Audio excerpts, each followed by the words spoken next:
quand on dit l'argent va en Ukraine, et je suis content d'une abonnée qui le mentionne bien, là, on ne donne pas l'argent en Ukraine, en fait. On le donne à des élites, on le donne, on le donne à Zell et sa gang, puis là, ben, on donne, c'est incroyable, c'est indécent, ça n'arrête pas, puis je vais vous montrer le petit vidéoclip, je ne ferai pas jouer au complet, ce sera pas long. Voilà. C'est gênant. Il ne se cache même pas, Maxime, pour le faire. La femme du haut responsable ukrainien de l'audit, celle qui audite le gouvernement, prise en flagrant délit de jeter 150 000 $ en liquide lors d'un défilé de mode de luxe, dont le mari occupe ça. Puis là, ils dansent, eux autres, ils ont du fun. C'est avec notre argent, nos sous. Tu vois, elle jette des billets. Là. Ça, c'est en Ukraine. Là. On est en guerre. On voit là, c'est la guerre. C'est ça, c'est important. C'est indécent. Ça se fait à la face du monde. Puis la question d'Odette Rochefort, est-ce que l'on peut suivre et voir les factures des achats d'armes pour l'Ukraine ou autre? Y a-t-il moyen, ou encore, on a-t-il un moyen d'empêcher ça? Je ne peux pas croire qu'on ne puisse rien faire pour empêcher de Carney de tout dilapider nos avoirs. Y a-t-il quelque chose qu'on peut faire? C'est indécent, là. Je veux dire, ça n'arrête pas, là. Mais le problème qu'on a, Daniel, c'est le fait que l'opposition est 100% d'accord avec ça. Même Poilievre disait récemment qu'on en donne pas assez à l'Ukraine. Donc, on a une opposition à Ottawa qui est d'accord avec la position du gouvernement. On a le Bloc québécois, la même chose, qui est d'accord avec la position du gouvernement. Donc, tous les partis élus à Ottawa sont d'accord à dilapider nos fonds, les fonds des Canadiens, pour donner ça à un gouvernement corrompu. Et oui, comme disait tantôt la dame que tu as lu le message, aux élites corrompues de ce pays-là, de l'Ukraine. Et le Parti populaire a été depuis le début et est toujours le seul à dire arrêtons cette folie-là, ce gaspillage-là. On n'a pas d'argent pour aider nos Canadiens et on continue à donner de l'argent là. De l'argent emprunté, là. C'est pas comme si on avait des surplus à Ottawa, c'est de l'argent emprunté. Il existe ce qu'on appelle le CPI, l'indice des prix à la consommation, qui mesure simplement le prix des produits de base, comme la nourriture, le logement. Et comme vous le voyez, il y a un énorme pic des prix. À mesure que ces immigrés arrivent, vous avez aussi le sentiment que votre qualité de vie se dégrade. C'est de plus en plus dur de payer le loyer, de manger, de plus en plus dur de faire vivre votre famille. La plus grosse hausse, c'est sur les prix du logement. Le Canada, ces 5 dernières années, a connu un énorme afflux d'immigrés et les prix du logement ont explosé. Aux États-Unis, dont l'économie est bien plus grosse que celle du Canada, les prix du logement restent assez stables. Aux États-Unis, un jeune peut encore s'offrir une maison, pas au Canada. Regardez ce pic massif au Canada. Les prix du logement sont devenus inabordables. Voici un graphique, la croissance économique comparée au prix du logement. Comme vous le voyez, aux États-Unis, les prix du logement suivent une corrélation avec les revenus. C'est plutôt raisonnable. Au Canada, ce n'est pas raisonnable, d'accord? Le PIB augmente comme ça, mais les prix du logement, eux, explosent littéralement. Et voilà pourquoi les Canadiens ont l'impression que le rêve canadien, un jour, avoir leur propre maison, c'est mort, tout simplement. Bizarrement, alors que le Canada accueille plus d'immigrés et que les prix immobiliers grimpent, on s'attendrait à voir construire de plus en plus de maisons. Or, regardez, l'offre de logement reste à plat, alors que l'immigration grimpe. Quelqu'un sait pourquoi c'est le cas? Pourquoi avez-vous une politique pour faire entrer plus d'immigrés, mais aucune politique pour leur construire des logements? C'est quand même bizarre, non? Quelqu'un peut-il deviner pourquoi ce serait le cas? Oui, pardon, pouvez-vous parler dans le micro? Merci. D'accord. Peut-être qu'ils veulent que le logement reste inabordable pour se faire plus d'argent. Parce que maintenant, il y a plus de concurrence pour se loger. Carrément. Comme vous l'avez dit, les prix du logement explosaient et les gens gagnaient plus d'argent. Genre, ceux qui fournissent les logements, les gens de l'immobilier, gagnent naturellement plus d'argent, je suppose. Oui, c'est exactement ça. La politique n'est pas dictée par l'intérêt de la nation et du peuple, elle est dictée par des intérêts particuliers. Des intérêts qui se font de l'argent sur le dos du processus. Comme vous l'avez dit, les promoteurs immobiliers en profitent. Mais ceux qui en profitent le plus, ce sont les propriétaires. Voilà. Si vous avez déjà une maison, si l'offre reste constante, mais que la demande monte, vous savez par votre cours d'économie que la valeur d'une maison grimpe artificiellement. Et ça rend les propriétaires très heureux. Et voilà pourquoi vous avez cette crise au Canada. C'est un véritable bidonville à ciel ouvert qui s'étend ici sous le métro aérien entre les stations Barbès et Stalingrad. Des centaines de tentes y sont installées, des dizaines de matelas jonchent le sol avec son lot de détritus. Un camp de migrants qui s'étend puisque leur nombre a doublé ces dernières semaines. On estime désormais à 800 le nombre de personnes présentes ici. Et forcément, les riverains en subissent les conséquences. Ils se plaignent de l'insalubrité, des bruits, des odeurs de déjection. Mais ce qui inquiète le plus ces riverains, c'est la consommation de stupéfiants, notamment de crack. Une dame nous expliquait par exemple avoir peur de rentrer chez elle car des affrontements entre migrants ont lieu à n'importe quel moment de la journée. Le maire socialiste de Paris s'est rendu ce mardi sur place pour rencontrer les riverains. Il propose la création de centres d'hébergement d'urgence. Emmanuel Grégoire qui rencontrera ce jeudi le préfet de région. Salut ce matin, je félicite encore une fois Jules Laurent, David, Guillaume et Charles. Vous étiez 4 pour notre émission, 4 sur le terrain jusqu'à tard dans la nuit. Voyez cette première séquence. Je travaille pour l'émission 100% Frontières sur CNews. Ouais, on travaille pour CNews. Les gars, c'est pas cool ça. Ça va? Il m'a mis un million de pieds quoi. Merci les gars. Laissez-les en travailler. Ah non, là je pense que ça va pas trop là. C'est passé quoi exactement? Je crois qu'il a mis un coup de pied. Il m'a surtout mis un coup de pied dans la tête, mec. Il t'a mis un coup de pied dans la tête? Ouais, tu saignes. Quoi? Tu saignes, mec. C'est vrai? Ah, vous saignez? Tu saignes de la tête.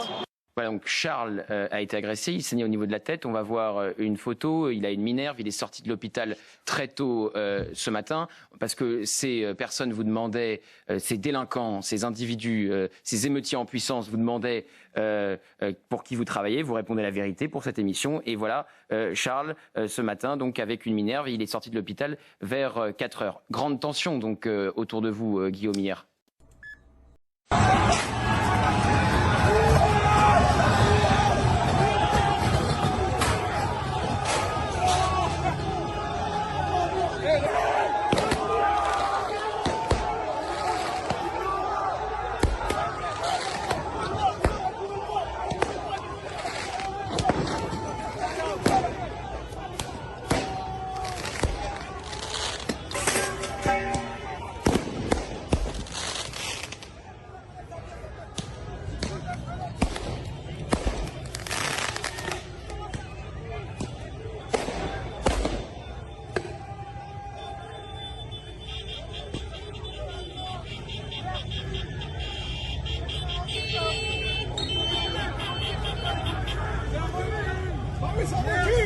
Ça recule, merci.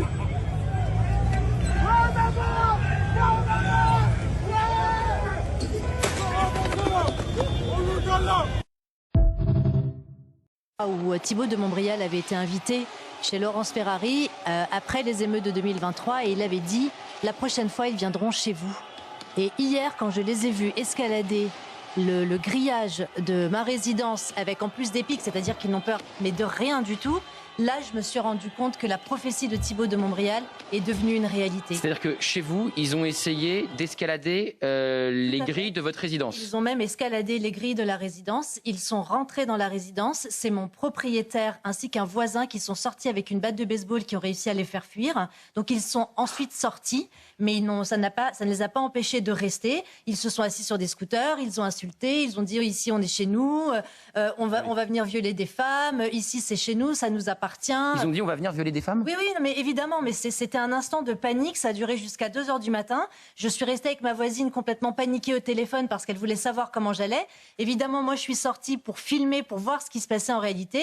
Et bien sûr, j'ai vu tout ce que l'on voit là. Moi j'habite à Porte de Saint-Cloud, il y avait des tirs de mortier en permanence, des insultes en permanence, ce qu'ils appellent des runs, c'est-à-dire un espèce d'appel comme comme ça, où d'un coup la horde se rue vers certainement une cible qui, j'imagine bien, est la police en action.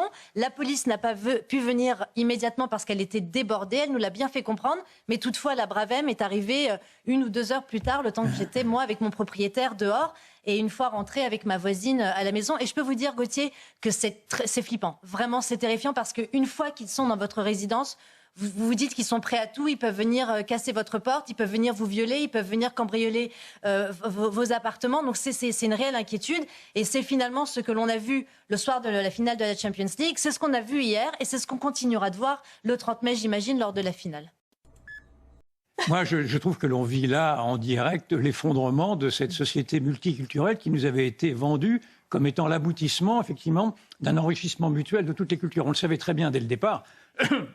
Depuis 30 ans que je me bats contre ces idées-là, que dans une société multiculturelle, il y a d'abord une société multiconflictuelle. Et ce que l'on voit apparaître ici, pardon de le redire, mais c'est l'émanation d'une contre-société, une société qui ne se reconnaît plus dans la société française. Alors vous pouvez appeler ça d'autres noms que les noms que j'ai pu employer tout à l'heure, mais c'est une société qui ne veut plus vivre ensemble. Et donc il y a un grand angélisme ridicule. Alors, monsieur Arthus Bertrand est très sympathique, naturellement, mais il s'aveugle, oui, comme tous les politiques et comme beaucoup de médias s'aveuglent sur le séparatisme qui s'est installé. J'ai écrit. Il remercie qu'on soit venu saccager son exposition. J'ai écrit un livre il y a plus de 20 ans qui s'appelait La fracture identitaire. Eh bien, cette fracture identitaire, elle n'a toujours pas été prise en considération. C'est un élément politique, ce n'est pas un élément social, c'est un élément identitaire. Ça devient un élément religieux. Et tant que les hommes politiques se mettront la tête dans le sable, nous aurons à subir ces genres de désastres. Le saviez-vous, les médecins sont récompensés quand ils nous incitent à davantage de prévention pour la vaccination, pour le dépistage. 5 € par recommandation que nous aurons suivie. À Lormont, près de Bordeaux, Alexandra Viera et Romain Dibiec sont allés voir ce que vous en pensez et comment la méthode est appliquée. Lorsque vous vous rendez chez votre médecin, celui-ci peut désormais voir précisément si vous êtes à jour dans tous vos rendez-vous de prévention. Vaccination, vaccin Covid, vaccin grippe, papillomavirus pour les jeunes. Donc là, il me dit pour ce patient, ça a été fait, mais pour tout cela, c'est pas fait. S'il parvient à vous convaincre d'aller vous faire dépister ou vacciner, le médecin reçoit alors 5 € à chaque examen réalisé. Une manière, selon ce professionnel, de valoriser le travail déjà fait au quotidien et d'encourager un suivi plus précis. On a besoin de temps pour pouvoir en parler et ce temps, parfois, on en manque un peu puisque on a, en tant que médecins libéraux, un souci de rentabilité pour faire tourner un cabinet. Donc d'avoir un petit peu d'argent, c'est quelque chose qui peut nous permettre de développer la prévention dans nos cabinets médicaux. Rémunérer les médecins pour faire de la prévention n'est pas nouveau. Ils reçoivent déjà chaque année une prime de 5 500 € en moyenne s'ils atteignent certains objectifs en matière de vaccination contre la grippe, par exemple. Des maux de tête ? Oui. Ils seront désormais rémunérés selon les examens de chaque patient. Dans cette salle d'attente, tous se disent favorables à ce nouveau système. C'est leur travail de faire ça, mais ils ont tellement de choses à gérer aussi. Ils ne peuvent pas tout gérer non plus. 5 €. C'est pas énorme. Ça pourrait quand même leur permettre de faire un petit rappel aussi aux patients. Ils le méritent puisqu'ils nous conseillent d'y aller faire ça et ça. Je trouve que c'est bien. Pour l'assurance maladie, l'enjeu est grand. Avec un déficit de 16 milliards € l'an dernier, il faut plus que jamais réduire les dépenses et donc anticiper le développement des maladies. Il n'y a pas de limite dans l'investissement à la prévention. Il ne doit pas y en avoir. Parce qu'on sait, d'abord, c'est bon pour la santé publique. On évite aux gens d'avoir tout simplement une grippe. Pour une personne âgée, ça peut être grave. C'est des dépenses limitées, c'est des dépenses limitées. Limiter l'apparition des pathologies chroniques, c'est la clé pour notre système de santé. Certains syndicats de pharmaciens se disent lésés par cette nouvelle rémunération des médecins. Ils demandent à revaloriser la rétribution des officines pour la vaccination. Là, t'as un pédophile de la pire espèce. Les psychiatres s'entendaient pour dire que ce gars-là n'est pas capable de contrôler ses pulsions. Devant la cour, il a lui-même dit qu'il représente un danger pour la population. Et du côté de la police de Montréal, si c'était pas de moi et de Yves Poirier, Jamais cette histoire-là n'aurait sorti dans les médias. Parce qu'encore aujourd'hui, si tu appelles le SPVM et tu demandes des informations au sujet peut-être un gars qui se serait évadé de sa maison de transition, on n'a aucune information à divulguer. Hey, c'est aberrant, ça. C'est aberrant sur Comment un moyen. Les communications du SPVM sont pourries, là. Mais ça se peut pas, là. La là, méthode Daguerre. La méthode Daguerre, parce que moi, je vais te le dire. On étouffe les affaires. Ça fait 16 ans que je fais les faits divers là, dans la grande région de Montréal. Et depuis que Fadi Daguerre est rentré en poste, on met le couvercle sur la marmite, puis on se dit, il n'y a personne qui le sait. Ça n'a pas existé. Ça n'existe pas. Là, tu as un C'est très Valérie Plante, ça. On ramasse pas les vidanges, donc il n'y a plus de vidange. Non, mais c'est complètement aberrant. Moi, une chance que j'ai des sources policières qui m'ont confirmé certaines informations hier, qui nous ont permis d'écrire un article et qu'on voit dans les médias. Je ne sais pas si tu as remarqué, il n'y a aucun autre média qui en parle. Pourquoi? Parce que le SPVM ne confirme rien. Il étouffe l'affaire. Et si on n'avait pas eu ces sources policières-là pour nous confirmer ces informations-là, cette histoire-là serait passée en dessous du radar. Parce qu'il y a des policiers et des policières qui disent là, ça marche pas. Là. De l'intérieur, là, il y a des policiers et des policières qui regardent la politique officielle du SPVM gérée par Fadi Daguerre et son administration, puis ils sont pas d'accord avec la façon dont on procède. Parce que sinon, ils ne te parleraient pas. Exactement. Puis parce qu'ils me font confiance et ils ont raison de le faire. Quand on a appelé hier les sources officielles, on nous a dit non, on ne médiatisera pas ça parce qu'on ne veut pas alerter la population. Pardon? Ben oui. Moi, là, je suis un père ou une mère de famille dans Hochelaga-Maisonneuve, dans Rosemont. Il peut être n'importe où, lui, là. Puis, tu sais, le père qui, depuis tout récemment, envoie son petit garçon à l'école ou sa petite fille à l'école à pied. J'aimerais savoir qu'un pédophile, la pire espèce, à haut risque de récidive et on the loose dans nos rues et que c'est quelqu'un qui n'a plus rien à perdre. J'aimerais vraiment ça le savoir. Et au SPVM, dont la devise c'est servir et protéger, on nous dit non. On a une enquête à mener et on ne veut pas alerter la population. Honnêtement, là, il y a des questions qui méritent d'être posées et il y a des réponses qui doivent être données. Attention à cette nouvelle arnaque téléphonique absolument redoutable. Ça sonne, vous décrochez, mais vous n'entendez personne au bout du fil. Et le but, c'est d'enregistrer votre voix pour usurper votre identité. Figurez-vous qu'un seul allô suffit, comme nous le montrent Kylian Chaput et Pierre Barbin. L'arnaque ne dure qu'une dizaine de secondes. Oui, allô ? Un appel inconnu sur votre téléphone, mais au bout du fil, personne ne parle. Ce silence, il a pour objectif de vous faire vous exprimer, souvent avec un allô, oui, en tout cas un début de phrase qui va permettre de récupérer quelques informations. Le son de votre voix est alors enregistré, puis cloné par une intelligence artificielle. Démonstration avec cette créatrice de contenu. En moins de 10 minutes, elle parvient à reproduire une voix presque à l'identique. Donc là, par exemple, il a calqué mon clone de voix dessus. Maman, est-ce que tu peux m'aider? Il y a quelqu'un qui vient de voler mon téléphone. Est-ce que tu peux me faire un virement? Je t'envoie un SMS tout de suite. C'est extrêmement troublant. Objectif de l'arnaque, piéger vos proches avec un message d'alerte utilisant votre voix pour leur soutirer de l'argent. Pour ne pas tomber dans le panneau, une astuce. S'il n'y a rien, vous ne parlez pas. Et au bout de 5 secondes, vous pouvez raccrocher. Ou alors, s'il y a quelqu'un qui a juste fait une erreur d'appel, là, il dira forcément un allô honnête. Attention, les arnaqueurs n'utilisent pas seulement des numéros masqués. En cas de doute, ne rappelez jamais à la suite d'un appel suspect. What's happening right now? I spoke with 5 people who are financial markets experts in a Twitter forum some couple of weeks back, and I finally got bored and left the damn thing because not one of them talked anything about the physical manufacturing processes behind what's happening in the Strait. And when you destroy helium production, when you destroy fertilizer throughput, when you lock all those resources up, the production system has to fall over. So this is going to be a financial crisis caused by a damage to the production system, which is the opposite of the usual situation. The financial system's